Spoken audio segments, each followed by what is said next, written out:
Hey everyone, it's Allie, and today's going to be the day 4 update for Bing 2 Spellburst build. First off, I want to say I'm sorry there was no day 3 update. I was unfortunately a bit busy, so getting that video was a little bit hard. But today we're going to be discussing both day 3 and day 4, and we're going to talk about all the upgrades I made in both days, with the goal of this being to discuss everything you need to be able to move up to Timemark gates and to be able to very comfortably farm it, along with talking about a few further upgrades to that point that should then allow you to start using compasses and start doing whatever kind of farming strategy you want to do. I do also want to mention here that progression on this build actually is going to be a little bit slower in comparison to other characters because, well, Bing 2 is kind of the meta character right now, and everything is super expensive for this, so do keep that in mind that our progression through Timemark Gate is looking to take a little bit longer than what other builds are typically going to go through. As always, there's going to be a code in the description below for day 3, so if you want to see what my gear looks like and you just want to see all of it in game, just copy that into game and you should be able to see everything there. All right, so the first topic of today's discussion is going to be how to make ourselves tankier. Unfortunately, Bing 2 doesn't really have any good defensive nodes, as you may have noticed, and we are unfortunately kind of paper. Now, we do have two solutions there.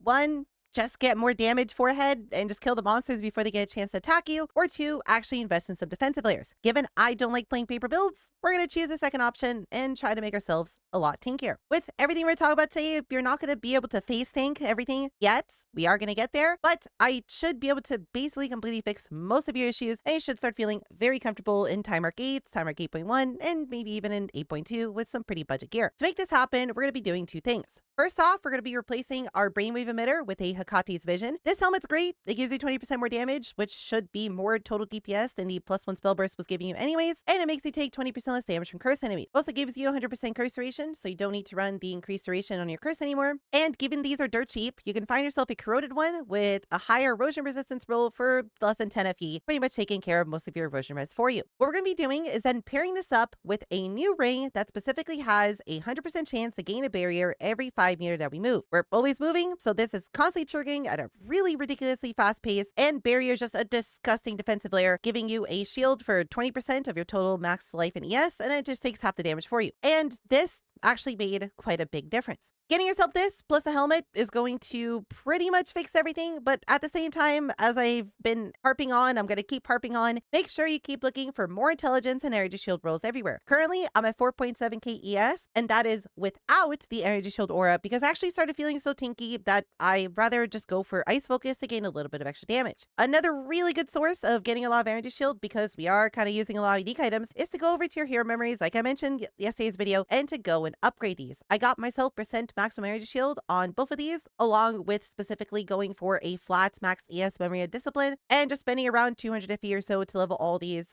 to level 40 did actually make quite a significant increase in my total tinkiness, while at the same time giving me probably around 20 to 30% more damage. The point is, if you haven't invested in your memories, please do, as these are an amazing source of mid-game power. In terms of the stats to look for on them, just make sure you're looking for crit chance, crit damage, and ES. It really doesn't matter exactly what you get on all these. I would recommend you try to focus a little bit more on crit damage, as we actually end up having quite a lot of other sources of crit chance, so we don't really need to worry about that as much as increasing our crit damage more, but please do go invest in some. In terms of getting more damage, we have quite a lot of options, and there are some really easy wins that we can get for pretty cheap. First off, we're going to be upgrading our belt over to Dawnbreak. This belt just gives you permanent fervor, and then gives you additional damage based on your fervor rating, as well as giving you a set amount. The nice thing about fervor is it gives you a bunch of crit chance, which is why I mentioned that you're going to want a bunch of crit damage, and ideally try to find yourself one that either gives you intelligence or dex, as there's 3 versions of this for each attribute. If you can, and you have the budget for it, grab yourself a 1% damage per 2 fervor, as that's like 10% more damage in comparison to the low world one. To go along with this, we're also going to be replacing our weapons, and we're moving on from a staff over to 2 wands, as we had to make the swap at some point, given that wands later on have a significantly better mod pool that we're going to care about, and we might as well do it now, where there's some pretty cheap ones at the auction house that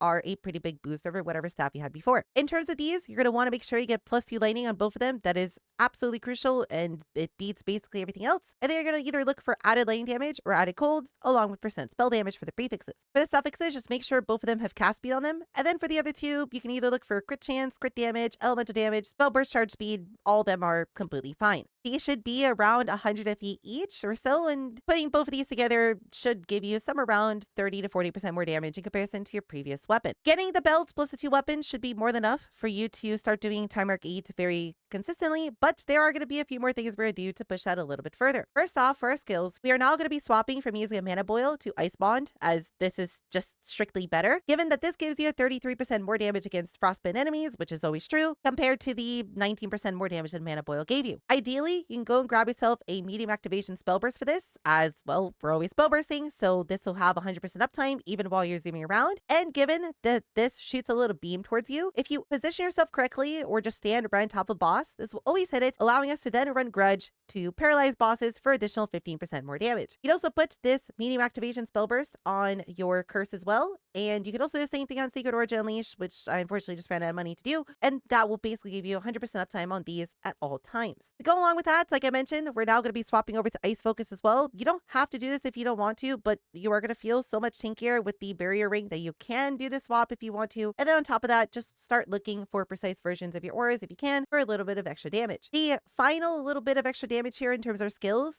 which is going to be quite expensive, and I'd probably recommend for you to do this as maybe the last upgrade out of everything we're going to talk about in this video, or if you feel like you're close to it and you can save for it, I would probably rush for immediately, is to go and grab yourself a Web of Lightning support for your chain lightning. What this does is it completely changes how your chain lightning works. Instead of your chain lightning chaining 5 or 6 times in a line through a bunch of different enemies, it's only going to shoot one chain lightning, which then instead of it chaining everywhere, is going to shoot a bunch of additional chain lightnings based on how many jumps you had. This basically just lets you shotgun the front of a pack or whatever you're fighting, rather than it kind of being delayed and it not having the same throughput. And the point is that as soon as you grab this thing, your clear speed feels ridiculous and it is really fun to play with. Issue here is that's anywhere between 700 to 1000 FE based on time of day, so it is going to be quite a little bit hard to get this, and I did put this off for quite a while, focusing on all the upgrades instead. What I might recommend as well as another step along the way is to potentially go and grab yourself a Shattered Moonlight first. This chestplate is going to be our best in slot chestplate, giving us Psychic Burst, so we don't need to run it on our main chain lightning anymore, as well as this giving us Beacon, so we can go over to our passive tree and swap that out for a particular vibe for a little bit of extra damage. But the important thing here to mention is that you're going to really want to give yourself a high Psychic Burst level.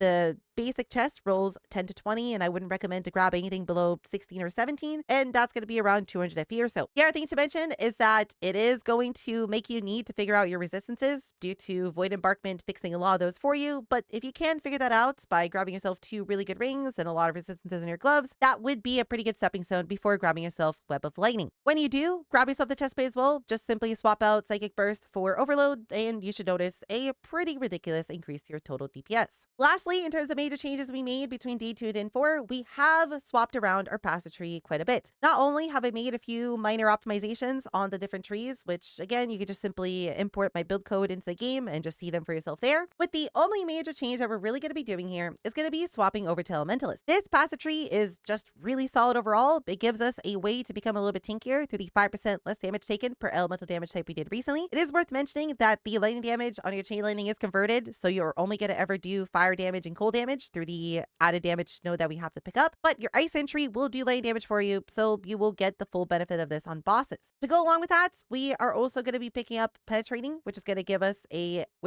access to cold infiltration, so we don't have to lose that from swapping out a profit. And given that we are going to be inflicting both frostbite, ignite, and later on the build numbed, we get to fully benefit from everything penetrating has offered, giving us a very solid increase to our damage. The thing you may notice here is that, well, how exactly are we getting frostbitten, as that's basically required for a build to function correctly? Well, we're now going to be going over to our pedigree and swapping it out from what we had before over to a frostbitten one instead. These are going to be relatively cheap, as basically nobody else is doing this, so this swap shouldn't really be too difficult. You can go look for one that has any other useful stats on it. In my case, I found one with Frail, which just allowed me to save 4 passive points from not having to pick it up on the Magister tree. To go along with this, Elementalist is also just really good for the new Eternal Prisms that have come out this season. These are things they could socket onto your tree that give you a little box that just gives you additional stats on everything within it. In this case, we are hitting quite a lot of micro nodes and a few medium nodes. So in my case, I'm getting something like 90% increased critical strike chance and then another 15% spell burst speed. It doesn't really matter where you get on the random affixes. You can do a little bit of window shopping for a pretty decent one. I would recommend to try to find yourself a crit one if possible, as these are really cheap, but all we're going to really care about is specifically the base affix, where you have 2 choices of either either grabbing the spell burst damage one, which is the one I personally got just because it gives you the most amount of damage, or you can go grab yourself the 4% more damage, 4% movement speed per enemy killed recently, or something like that. Both are good options, but honestly, I just wanted more damage. It's going to be with us for basically the rest of our build, so it would be pretty good to spend 50, 60 FE on a really solid one.